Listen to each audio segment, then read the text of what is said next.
ஒரு மாநில கட்சி என்கிற அங்கீகாரத்தை பெறுவதற்கு பெரும்பாடு பட நேர்ந்தது.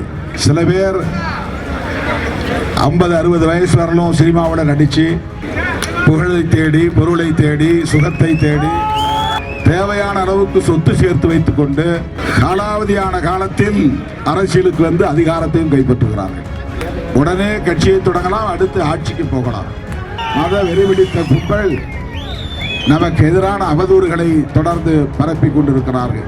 ஒழுங்கை கடைபிடிக்கக்கூடியவர்களாக இருந்தால் கோட்டையில் சிறுத்தைகளின் கொடியை பறக்க வைக்க முடியும். எவனெவனோ திடீர் என்று கட்சி தொடங்குகிறவன் எல்லாம் நான் தான் முதலமைச்சர் என்று பெருமையாக சொல்லிக் கொள்கிறார்கள். விடுதலை சிறுத்தைகள் இல்லாமல் தமிழ்நாட்டு அரசியல் யாராலும் காய் நகர்த்த முடியாது.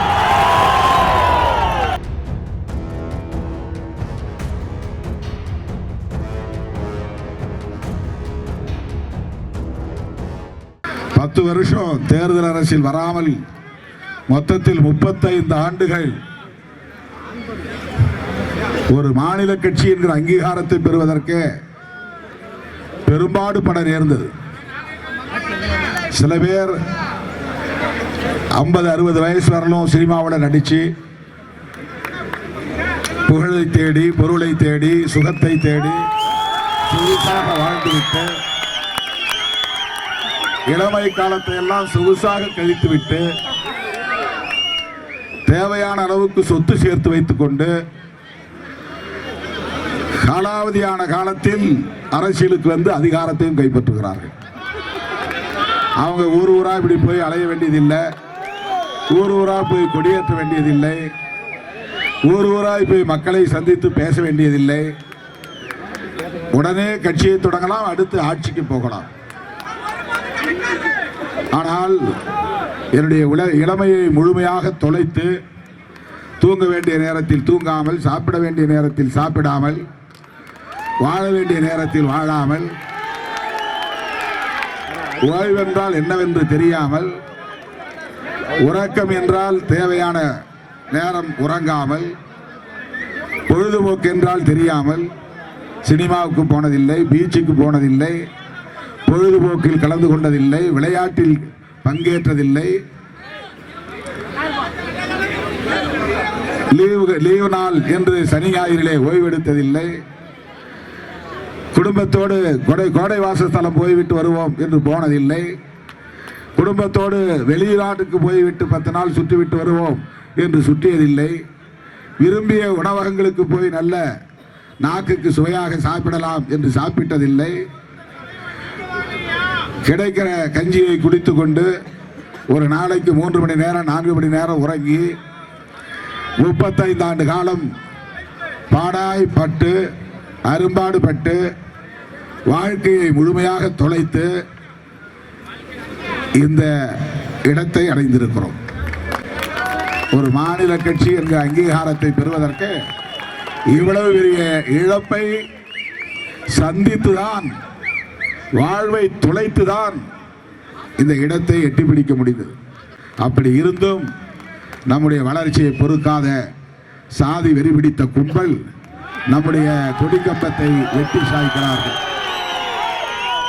மத வெறி பிடித்த கும்பல் நமக்கு எதிரான அவதூறுகளை தொடர்ந்து பரப்பிக் கொண்டிருக்கிறார்கள். புரட்சியாளர் அம்பேத்கர், தந்தை பெரியார், மாமேதை மார்க்ஸ் ஆகிய மாமனிதர்களின் கொள்கையிலே எனக்கு ஒரு தெளிவு இருக்கிறது. அந்த கொள்கைகளை பரப்புவதிலே எனக்கு ஒரு துணிவு இருக்கிறது. அந்த கொள்கைகளில் எனக்கு தீவிரமான பிடிப்பு இருக்கிறது. அதனால் எந்த கொம்பனாலும் என்னை விலைக்கு வாங்க முடியாது என்ற நிலை இன்றும் அனைவரையும் அதிர்ச்சி அடைய வைக்கிறது. நான் சராசரி அரசியல்வாதியாக இருந்திருந்தால் எப்போதோ இந்த கட்சிக்கு அங்கீகாரத்தையும் கூட பெற்றிருக்க முடியும். நான் சராசரி அரசியல்வாதியாக இருந்திருந்தால் நேற்றைக்கு ஒரு நிலைப்பாடு, இன்றைக்கு ஒரு நிலைப்பாடு என்று எடுத்திருக்க முடியும். நான் சராசரி அரசியல்வாதியாக இருந்திருந்தால் என்னுடைய வாழ்க்கையே முழுமையாக வேறு நிலைக்கு மாறி இருக்கும்.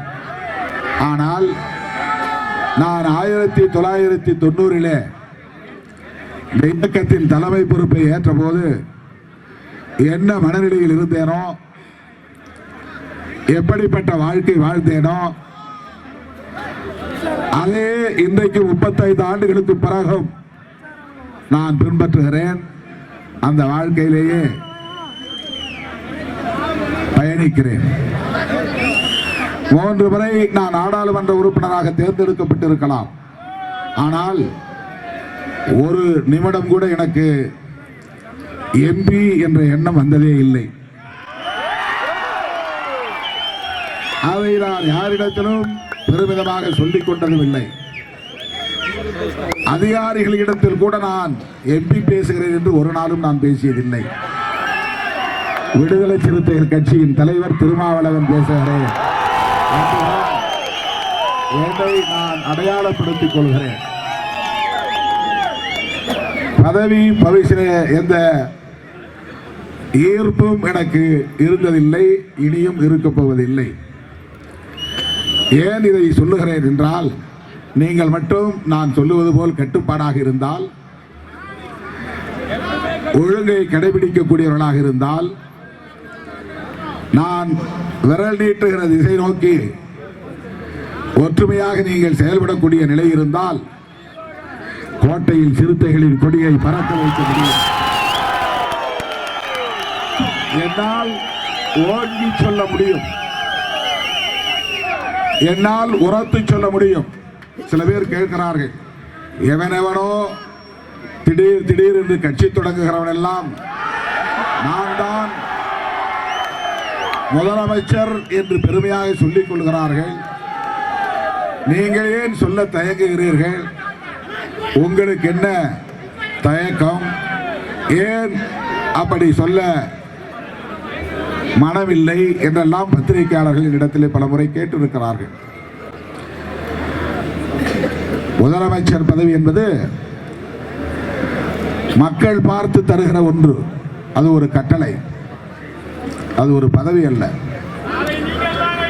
அதை நாமே நான் தான் அடுத்த முதலமைச்சர் என்று சொல்லிக் கொண்டு தம்பட்டம் அடிப்பதிலே எந்த பெருமையும் இல்லை. விடுதலை சிறுத்தைகள் இல்லாமல் தமிழ்நாட்டு அரசியல் யாராலும் காய் நகர்த்த முடியாது.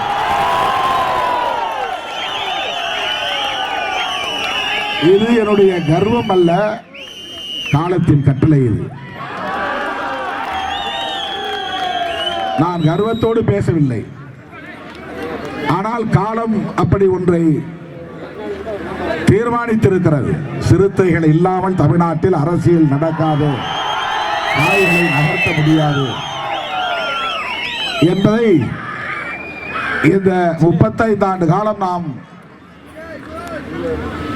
சகித்துக் கொண்ட, பொறுத்து கொண்ட அரசியல் நடவடிக்கைகளால்